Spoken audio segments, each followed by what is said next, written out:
Welcome to my YouTube channel. Subscribe, like, share and drop your comments. Thank you. In today's tutorial, we'll learn how to make beaded loop to beautify your outfit. Stay with me as we learn how to make it. Make sure to watch the video to the end because I'll teach 3 different methods in making this loop.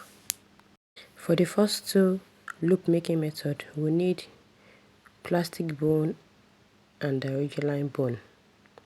So I'll start with the plastic bone. I'll pick my plastic bone and my fabric. You can use any fabric of your choice. Here I'm using a net. So you can decide to use any other fabric. So I'll pick my bone, cut to the size, to the length I want. This bone is 0.5 inch wide. So I'll place my glue.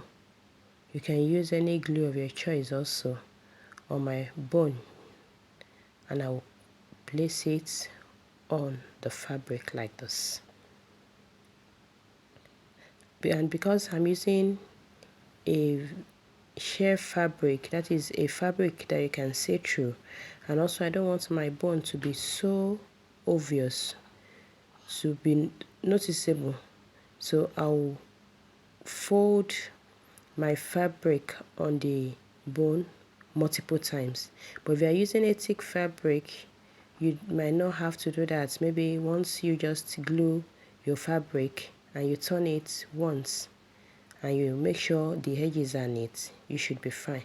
But because I'm using a see-through fabric and I don't want my white bone to show that much, I will have to turn my loop several times. I'll have to turn the bone several times on the fabric. So I'll keep turning and adding glue if there is need for it, until I'm sure that my bone has been concealed enough.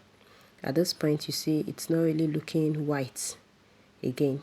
So I think I'll just do the last turning, and that will be all. I'll trim off the excess fabric, and my plastic bone loop is ready.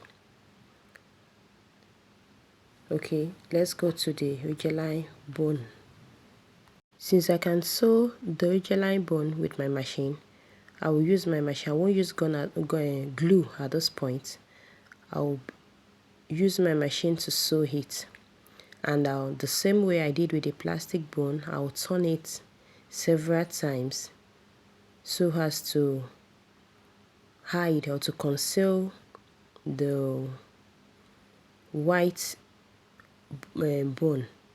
So after sewing, I will wrap it around my fabric few times so that the whiteness will reduce as much as possible.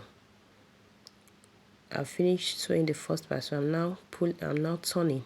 See me trying to turn so that I can conceal the whiteness of the bone.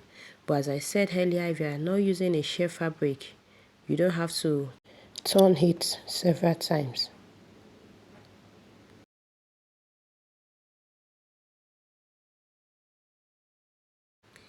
These are my 2 loops, one with ridgeline bone, the other with a plastic bone.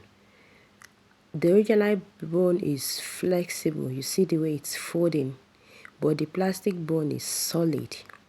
So if you are making, for me, I prefer the plastic bone. I'm not sure, but if you want flexibility in your loop, maybe you can go for the ridgeline bone, but I would prefer the plastic bone. So what I want to do now is to use my seed beads to design or to decorate my loop. So I'll just attach it. You can use a contrast color of bead, you can use a rhinestone or whatever you want to use to decorate it, and you can leave it plain. So this is me just trying to decorate the loop.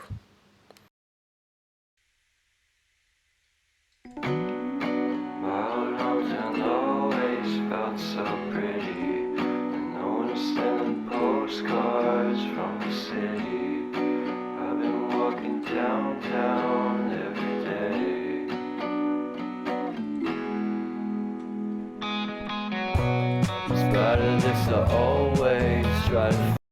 This is the final look of my beaded loop. Look at how beautiful it is. To make the other type of loop, we'll need a wire. And for this tutorial, I'm using 0.9 mm. If you want it rigid, you can use 1.0 mm, 1.2. Or if you want it very flexible, you can go down. You can use 0.7 mm wire or 0.5. So, but for me, I'm using 0.9 mm, and I'll create a loop at the end like this. After cutting the length of wire you need, you make a loop at one end of the wire. Then you insert your bead into the wire, just as I'm doing.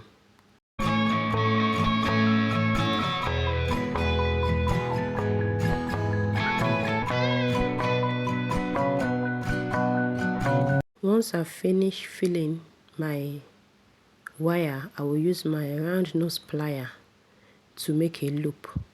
The purpose of this loop is for the bead not to fall off, and also I'll be attaching my beaded loop with that loop, that small loop at the tip. I'll pass my needle and thread through it to attach it to the cloth. So this is the beaded loop I have with wire. So depending on what you want to achieve, you can use wire for your loop, and you can use a bone for the loop.